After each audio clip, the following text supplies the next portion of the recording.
Bienvenue dans cette vidéo qui est la suite de notre formation sur AWS. Dans cette vidéo, nous allons plonger dans un sujet essentiel pour la gestion des données dans un environnement containerisé. Il s'agit des volumes et des instantanés. Lorsque vous travaillez avec des conteneurs, l'un des défis majeurs est la gestion des données persistantes. Par défaut, les conteneurs sont éphémères, ce qui signifie que toutes les données générées ou modifiées à l'intérieur d'un conteneur sont perdues dès que celui-ci est arrêté ou est supprimé. Comme solution à ces problèmes, les volumes sont utilisés pour stocker les données de manière persistante, indépendamment du cycle de vie des conteneurs. Ces volumes sont souvent associés aux instances EC2.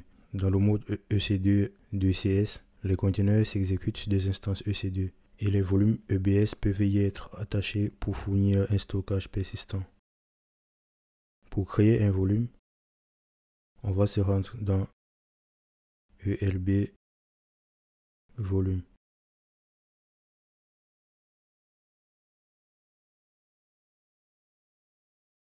Nous avons un volume déjà existant en cours d'exécution. C'est le volume qui a été créé à la création de notre instance.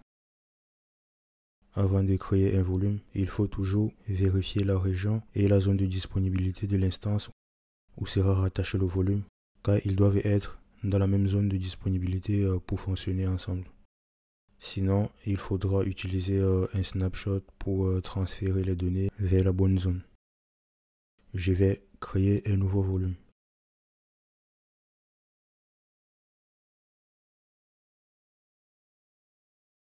Type, je vais prendre SSD à usage général, GP3.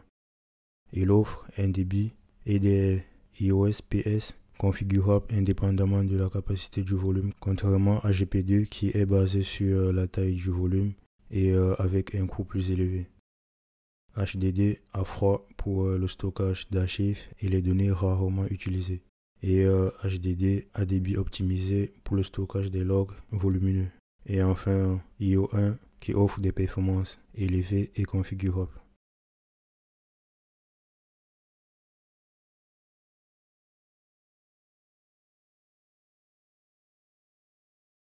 IOPS est l'unité de mesure pour quantifier les performances d'un stockage en termes d'opérations d'entrée-sortie par seconde.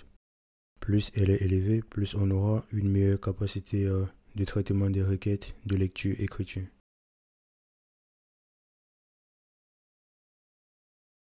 Ensuite, je vais choisir la zone de disponibilité qui correspond à celle de notre instance.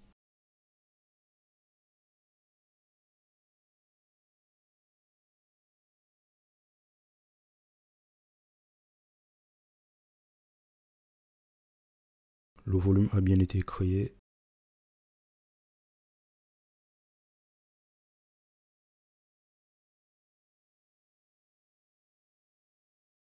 On va maintenant attacher le volume à notre instance pour qu'elle puisse l'utiliser.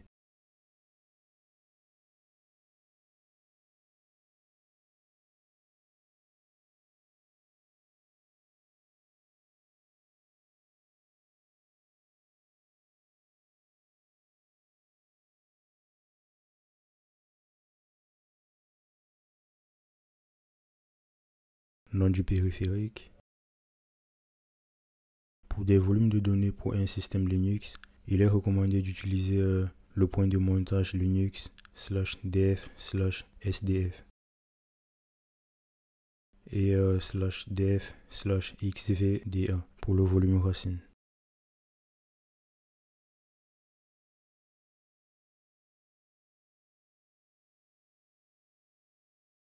Le volume a bien été attaché à l'instance. On peut voir qu'il est à présent en cours d'utilisation.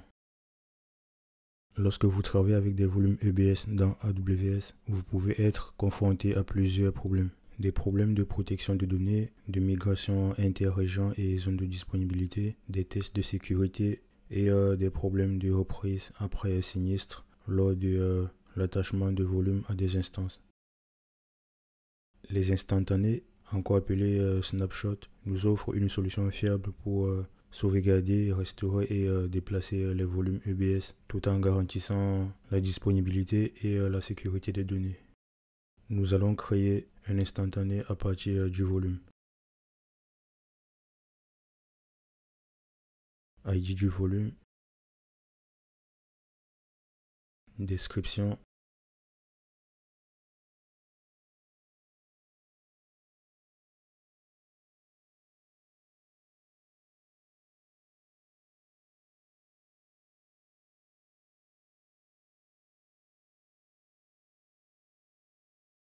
il a été créé, nous avons son ID.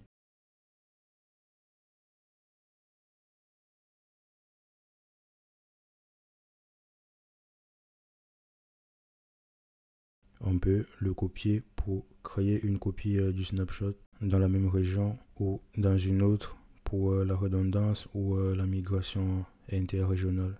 Nous pouvons aussi créer un volume ou une image à partir du snapshot et bien d'autres.